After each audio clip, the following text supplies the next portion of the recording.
Wolverine might be a hero, but he's also a character who is often heavily influenced by emotion and at times even animal instinct. Welcome back, Nerd Squad. I'm your host Amanda McKnight, and today we'll be counting down the top 10 worst things Wolverine has ever done. Number 10. Kills. One of the worst things about Wolverine in general, but also maybe one of the best things, is that he kills. Or more now that he's willing to kill, I guess. Although back in the day, he really did kill pretty indiscriminately. And like I said, it was basically what made him one of the worst, while also being the best at what he does. Although, as Wolverine has even said himself, what he does isn't usually very nice. Now Wolverine is more reserved to maiming those he comes up against, only really killing those who he feels really deserve it, who are beyond redemption. But even then, the fact that Wolverine thinks he gets to decide those folks' fate could be seen as, well, pretty problematic. I mean, Wolverine's a pretty good dude all around, but I still don't think, even as a hero, that he should get the judgment call on who lives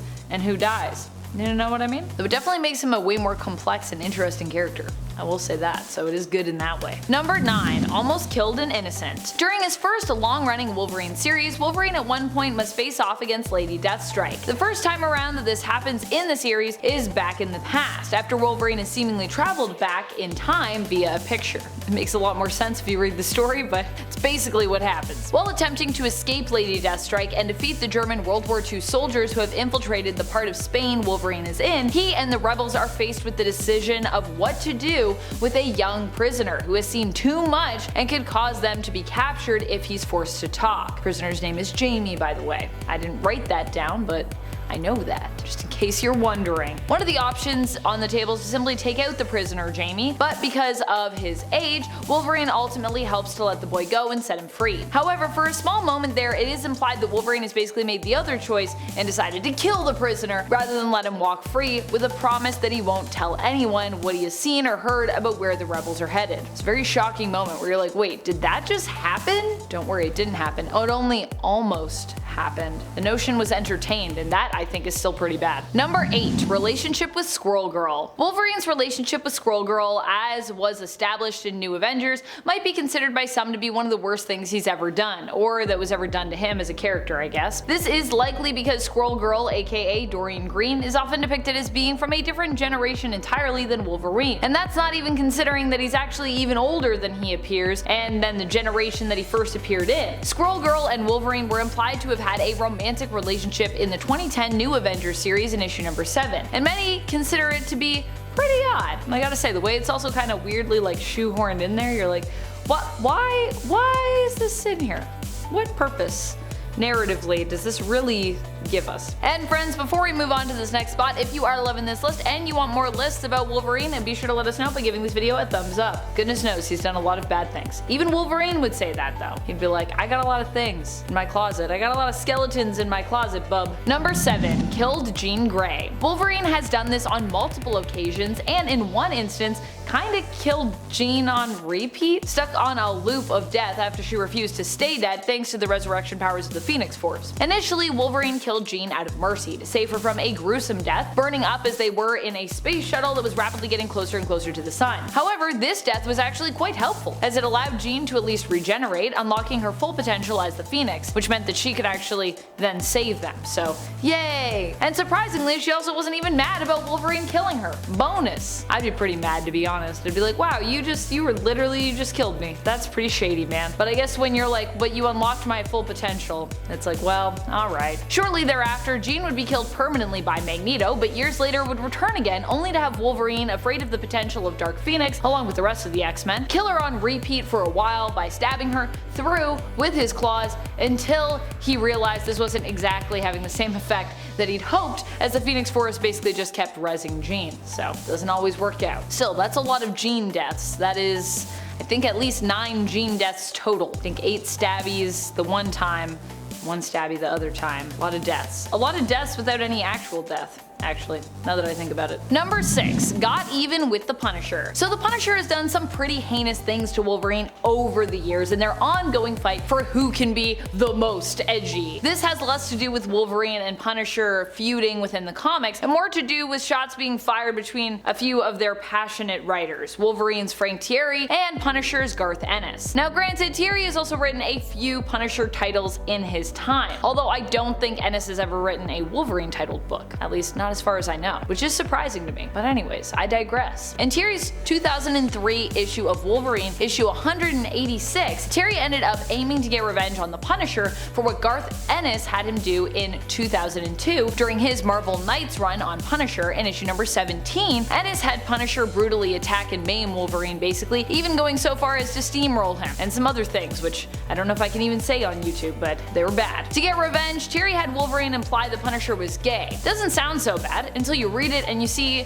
how it's presented, with Logan implying the Punisher is basically lesser or less of a man or a hero because of his possible sexual orientation. Yikes. Maybe don't do that. Maybe don't write that. It's unfortunate because now that's also on Wolverine as a character. Eek. Number 5. Actually killed innocents. Other than Jamie, who Wolverine seemingly almost had killed but then ultimately did not have killed, and the countless other baddies that Wolverine has faced and defeated over the years, there are also other youngsters that Wolverine has been forced to take down. One of the worst moments where Wolverine has been forced to eliminate a youth happens actually outside of the main continuity in the Ultimate Universe, the reality of Earth 1610. Here, Wolverine is sent on a mission to do the X-Men's dirty work by taking out a young mutant who threatens the very rights mutants are basically fighting for. The sad part, it really isn't this kid's fault. His mutant power simply manifested without him knowing and caused him to accidentally vaporize the entire residents of his town, including seemingly his high school crush or his girlfriend or sweetheart and his parents. So really feels pretty bad, and you're like, wow, Wolverine, really, wow, that's what you're doing? But he's like, hey, I gotta protect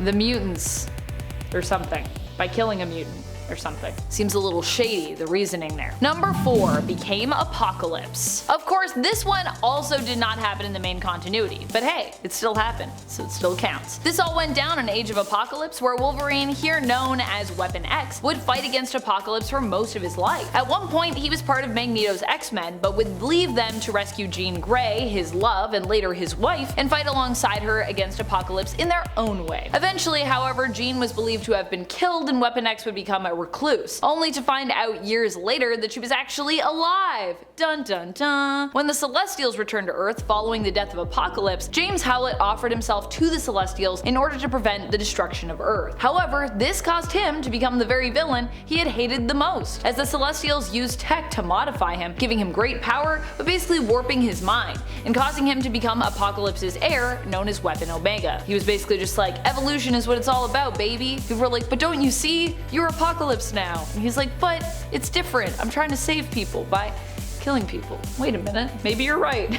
Number 3. Killed the Mongrels. These last few spots are definitely all competitors for the number 1 spot on this list in my opinion. This one is especially bad because the Mongrels were actually Wolverine's children, although he didn't know it at the time that he was forced to fight them. They were rounded up by his known son with Itsu, Daken. Daken was working with the Red Right Hand, a group who had a personal vendetta against Wolverine. Daken created the team known as the Mongrels, not even really to defeat Wolverine, despite Daken having trained them himself. It was kind of like a win-win situation for him. Either Wolverine would be killed by the children he didn't know or had forgotten he'd sired over the years, or Wolverine would end up killing them all. The latter was kind of how it went down, and when Wolverine learned that the members of the Mongrels had actually all been his children, and he didn't know that, he was pretty heartbroken. So I guess point 1 for Red Right Hand and Daken. Only sad points for Wolverine. No points for the Mongrels because they died. Number 2. Made moves on MJ. So this one is so awful, it of course cannot come from the main canon of Earth 616. Instead, this point comes to us from the alternate reality of Earth 1610, also known as the Ultimate Universe. After Wolverine had she attempted to get back at him by making him telepathically swap bodies with the person he hated the most, which ended up being Peter Parker, aka Spider-Man. Although Jean later says, oh sorry, I didn't know this would happen to you, Peter. Oops.